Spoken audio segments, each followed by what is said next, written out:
O Céu e o Inferno, parte 2, capítulo 2, Espíritos Felizes. Sanson. Este antigo membro da Sociedade Espírita de Paris faleceu a 21 de abril de 1862, depois de um ano de atrozes padecimentos. Prevendo a morte, dirigira ao presidente da sociedade uma carta com o tópico seguinte: podendo dar-se o caso de ser surpreendido pela separação entre minha alma e meu corpo, ocorre-me reiterar-vos um pedido que vos fiz há cerca de um ano, qual o de evocar no meu espírito o mais breve possível, a fim de, como membro assaz inútil da nossa sociedade, poder prestar-lhe para alguma coisa depois de morto, esclarecendo fase por fase as circunstâncias decorrentes do que o vulgo chama morte, e que para nós outros, os espíritas, não passa de uma transformação segundo os desígnios insondáveis de Deus, mas sempre útil ao fim que ele se propõe.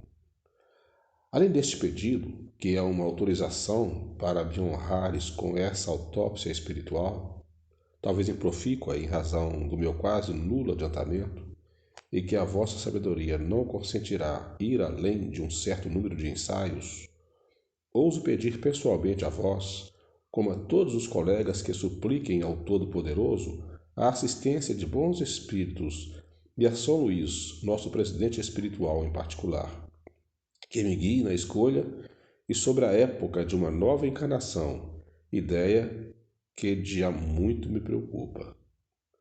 Arreceio-me confiar demais nas minhas forças espirituais, rogando a Deus muito cedo e presunçosamente um estado corporal no qual eu não possa justificar a divina bondade, de modo a prejudicar o meu próprio adiantamento e prolongar a estação na terra ou em qualquer parte desde que naufrague.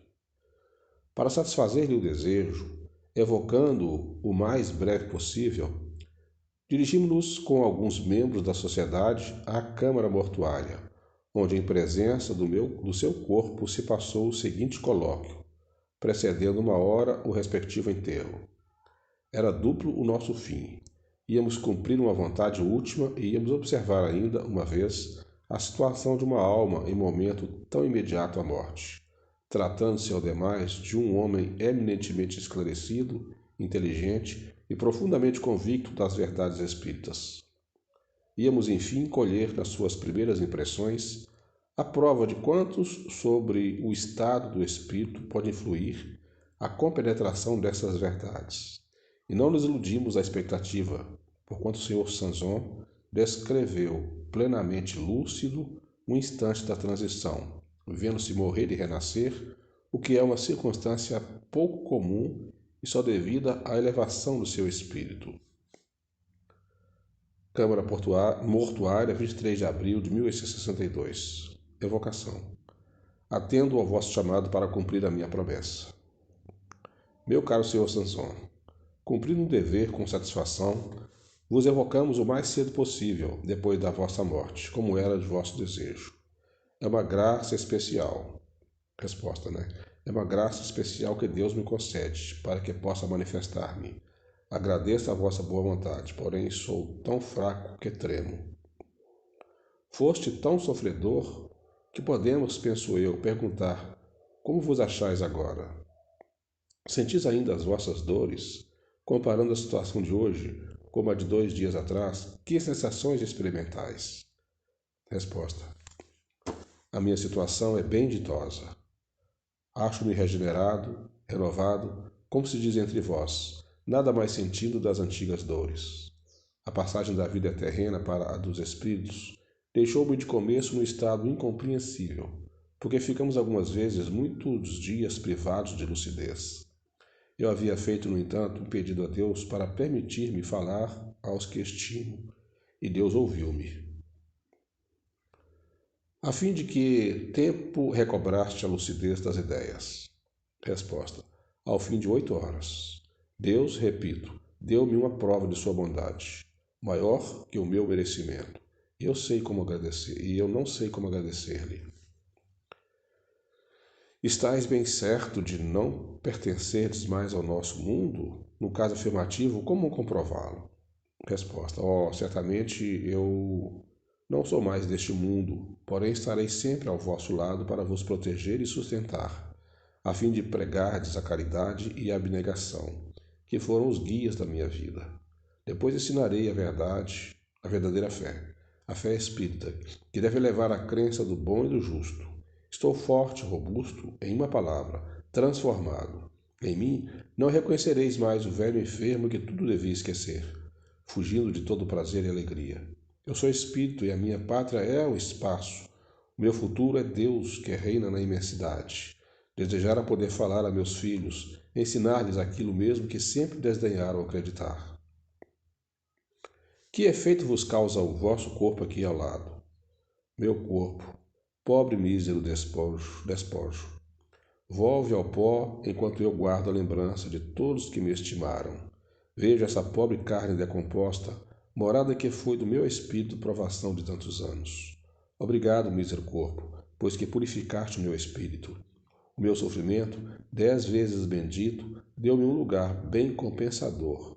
Por isso que tão depressa posso comunicar-me convosco. Conservaste a ideia até o último instante? Sim, meu espírito conservou as suas faculdades.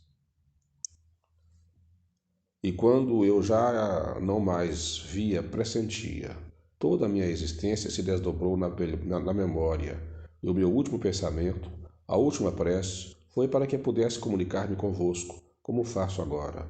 Em seguida, pedi a Deus que vos protegesse, para que o sonho da minha vida se completasse. Tiveste consciência do momento em que o corpo exalou o derradeiro suspiro? Que se passou convosco neste momento? Que sensação experimentastes? Resposta: parte-se a vida e a vista, ou antes, a vista do espírito se extingue. Encontra-se o vácuo, o ignoto, e arrastada por não sei que poder, encontra-se a gente no mundo de alegria e grandeza. Eu não sentia nada, nada compreendia, e, no entanto, uma felicidade inefável me extasiava de gozo, livre do peso das dores. Tende ciência do que pretendo ler sobre a vossa campa? Aqui é um comentáriozinho. Apenas pronunciadas as primeiras palavras sobre o assunto, o Espírito respondeu sem que eu terminasse. Também respondeu sem interrogação alguma, a certa controvérsia solicitada entre os assistentes sobre se seria oportuno ler essa comunicação no cemitério, achando-se presentes pessoas que poderiam não compartilhar das nossas opiniões. Resposta: sei, meu amigo, e sei por que tanto vos via ontem como hoje. Que grande é a minha alegria. Obrigado, obrigado. Falai para que me compreendam e vos estimem. Nada tendes que temer, pois que se respeita a morte. Falai, pois, para que os incrédulos tenham fé. Adeus. Falai, coragem, confiança, e oxalá meus filhos possam converter-se a uma crença sacrossanta. J. Sanzon. Durante a cerimônia do cemitério, ele ditou as palavras seguintes: Não vos atemorize a morte. Meus amigos, ela é um estádio da vida. Se bem souberdes viver, é uma felicidade. Se bem a merecerdes, e melhor cumprirdes as vossas provações. Repito, coragem e boa vontade. Não deis mais que medíocre valor aos bens terrenos, e sereis recompensados. Não se pode muito gozar sem tirar de outrem um bem-estar e sem fazer moralmente um grande, um imenso mal. A terra me seja leve. Aqui é uma reunião da Sociedade Espírita de Paris, 25 de abril de 1862. Uma nova vocação. Estou perto de vós, meus amigos. Consideramos-nos felizes pela entrevista que tivemos no dia do vosso enterro, e visto que permitis, mais felizes seremos em completá-la para nossa instrução. Estou pronto e sinto-me feliz por pensardes em mim. Resposta, A ideia falsa que fazemos do mundo invisível é, mais das vezes, o que leva à descrença. E assim, tudo o que possa esclarecer-nos a tal respeito será para nós da mais alta importância. Não vos surpreendam, portanto, as perguntas que porventura vos fizermos. Resposta: espero-as e não ficarei surpreendido. Descrevestes luminosamente a transição para a outra vida. Disseste que no momento de exalar o corpo, o derradeiro alento, a vida se parte e a vida se extingue. E será esse momento seguido de qualquer sensação dolorosa? Resposta: mas de certo que sim, pois a vida não passa de uma série contínua de dores, das quais a morte é complemento. Daí uma ruptura violenta, como se o espírito houvesse de fazer um esforço sobre-humano para escapar-se do seu invólucro, esforço que absorve todo o ser, fazendo-lhe perder o conhecimento de seu destino. Aqui um pequeno comentário. Este caso não é geral, pois a experiência prova que muitos espíritos perdem a consciência antes de expirar, assim como nos que atingiram um certo grau de desmaterialização, o desprendimento se opera sem esforço. Sabeis se há espíritos para os quais o momento extremo seja mais penoso? Será ele mais doloroso ao materialista, por exemplo? Resposta: isso é certo, porque o espírito preparado tem já esquecido o sofrimento, ou antes, habituou-se com ele e a calma com que encara a morte o impede de sofrer duplamente, prevendo que por ela o aguarda. O sofrimento moral é mais forte, e a sua ausência por ocasião da morte é por si só um grande alívio. O descrente assemelha-se ao condenado à pena última, cujo pensamento antevê o cutelo e o ignoto. Entre essa morte e a do ateu há paridade. Haverá materialistas bastante endurecidos para julgarem neste momento que vão ser arremessados ao nada? Resposta: sim. Sim, eles acreditam que o nada até a última hora, mas no momento da separação, o espírito recua a dúvida, empolga-o e tortura-o. Pergunta-se a si mesmo o que vai ser, quer algo apreender e nada pode. O desprendimento não pode completar-se sem essa impressão. Comentáriozinho. Em outras circunstâncias, um espírito fez-nos a seguinte descrição da morte do incrédulo. Experimentam nos últimos instantes as angústias desses pesadelos terríveis, em que se veem em escarpas de abismos prestes a tragá-los. Querem fugir e não podem. Procuram agarrar-se a qualquer coisa, mas não encontram apoio e sentem precipitar-se. Querem clamar, gritar, e nem sequer um som pode articular. Então vemo-los contorcerem-se, crispar as mãos, dar gritos sufocados, outros tantos sintomas do pesadelo de que são vítimas. No pesadelo ordinário do sonho, o despertar tira-vos a inquietação, e aliviados sois pela compreensão de que sonháveis. O pesadelo da morte prolonga-se muitas vezes por longo tempo, por anos mesmo, e o que o torna a sensação ainda mais penosa para o espírito são as trevas em que se encontra imerso. Pergunta: dissestes que por ocasião de expirar nada víeis, porém pressentíeis. Compreende-se que nada visseis corporalmente, mas o que pressentíeis antes da extinção seria já a claridade do mundo dos espíritos? Resposta: foi o que eu disse precedentemente. O instante da morte dá clarividência ao espírito. Os olhos não veem, porém o espírito que possui uma vista bem mais profunda descobre instantaneamente o mundo desconhecido, e a verdade, brilhando de súbito, lhe dá momentaneamente imensa alegria ou funda mágoa, conforme o estado de consciência e a lembrança da vida passada. Aqui tem um comentáriozinho. Trata-se do instante que precede a morte, ou antes daquele em que se perde a consciência, o que explica a palavra momentaneamente, pois as impressões agradáveis ou penosas, quaisquer que sejam, sobrevivem ao despertar. Pergunta: podeis dizer-nos o que vos impressionou? O que viste no momento em que os vossos olhos se abriram à luz? Podeis descrever-nos, se é possível, o aspecto das coisas que vos depararam? Resposta: quando pude voltar a mim e ver o que tinha diante dos olhos, fiquei como que ofuscado, sem poder compreender, porquanto a lucidez não volta repentinamente. Deus, porém, que me deu uma prova exuberante de sua bondade, permitiu-me recuperar essas faculdades, e foi então que me vi cercado de numerosos bons e fiéis amigos. Todos os espíritos protetores que nos assistem rodeavam-me sorrindo. Uma alegria sem par irradiava-lhes no semblante. E também eu, forte e animado, podia sem esforço percorrer os espaços. O que eu vi não tem nome na linguagem dos homens.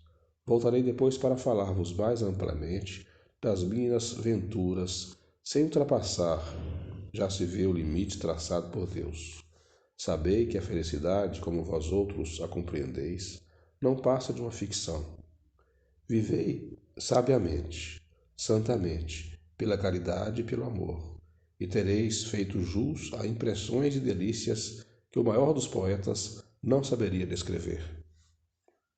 Comentário: os contos de fadas estão cheios de coisas absurdas, mas quem sabe se não contém, de alguma sorte, e em parte, algo do que se passa no mundo dos espíritos. A descrição de Sr. Sanson lembra como que um homem adormecido numa choupana, despertando em palácio esplêndido e rodeado de uma corte brilhante. Pergunta: debaixo de que aspecto se vos apresentaram os espíritos? Sob a forma humana? Resposta: sim, meu caro amigo. Os espíritos nos ensinam aí na Terra que conservam no outro mundo a mesma forma que lhes serviu no envoltório. E é verdade.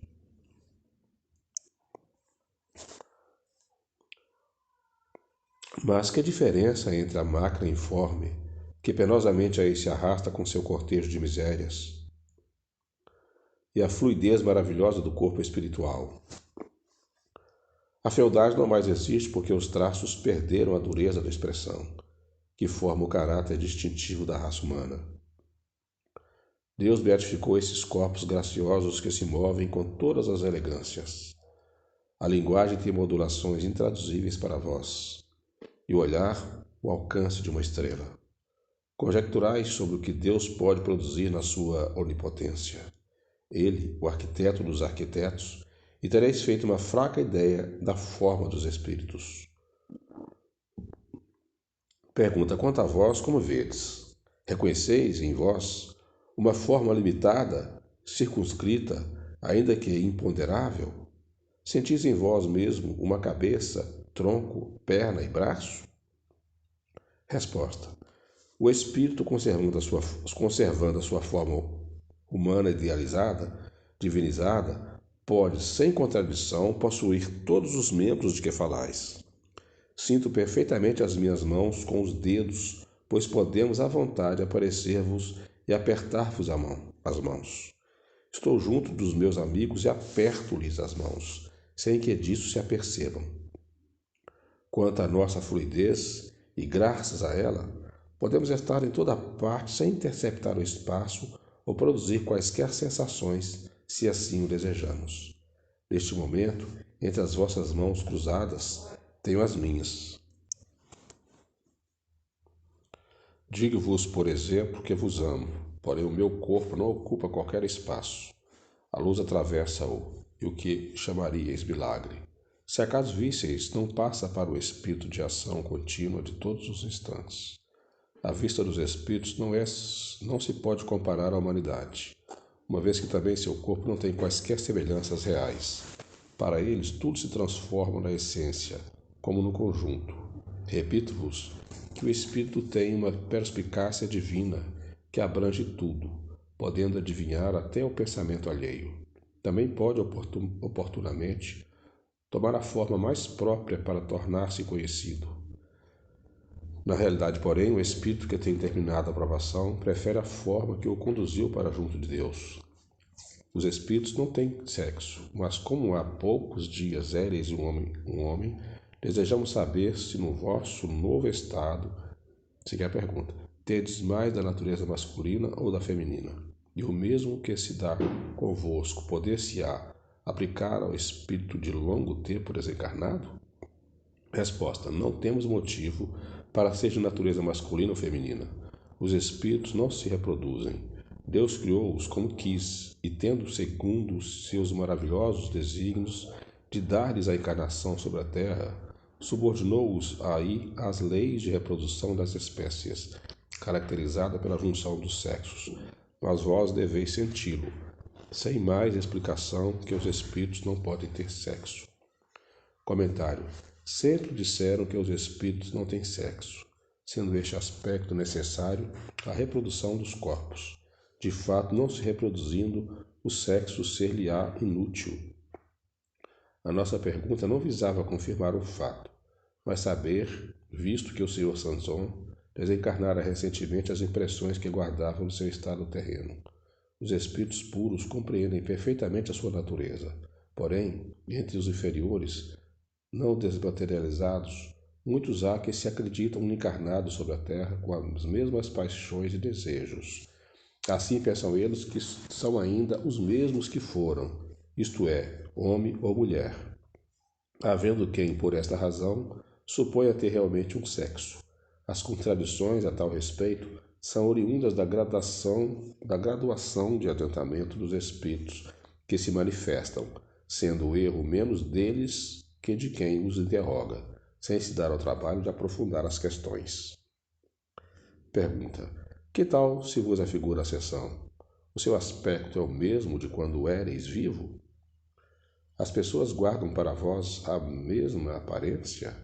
Será tudo tão claro e distinto como outrora? Resposta: muito mais claro, porquanto posso ler o pensamento de vós, sentindo-me igualmente feliz pela benéfica impressão que me causa a boa vontade de todos os espíritos congregados. Desejo que o mesmo critério se faça sentir, não só em Paris, mas na França inteira, onde grupos há que se desligam invejando-se reciprocamente, dominados por espíritos turbulentos que se comprazem na discórdia, quando o espiritismo deve incutir o esquecimento completo e absoluto do eu. Pergunta: disseste poder ler o nosso pensamento. Podeis explicar-nos como se opera essa transmissão? Resposta: não é fácil. Para vos descrever, explicando este prodígio extraordinário de nossa visão, preciso fora franquear-vos todo um arsenal de agentes novos, com o que, aliás, ficarias na mesma, por terdes as vossas faculdades limitadas pela matéria. Paciência. Tornai-vos bons e tudo conseguireis. Atualmente, só podeis ter o que Deus vos concede, mas com a esperança de progredir continuamente. Mais tarde sereis como nós. Procurai, no entanto, morrer em graça para muito saberdes. A curiosidade, estímulo do homem que pensa, conduzir-vos-á tranquilamente para a morte, reservando-vos a satisfação de todos os desejos passados, presentes e futuros. Enquanto esperais, direi para responder, ainda que mal, a vossa pergunta. O ar que respirais, impalpável como nós, estereotipa, por assim dizer, o vosso pensamento. O sopro que exalais é, mais ou menos, a página escrita dos vossos pensamentos lidos e comentados pelos espíritos que constantemente se encontram convosco, mensageiros de uma telegrafia divina que tudo transmite e grava.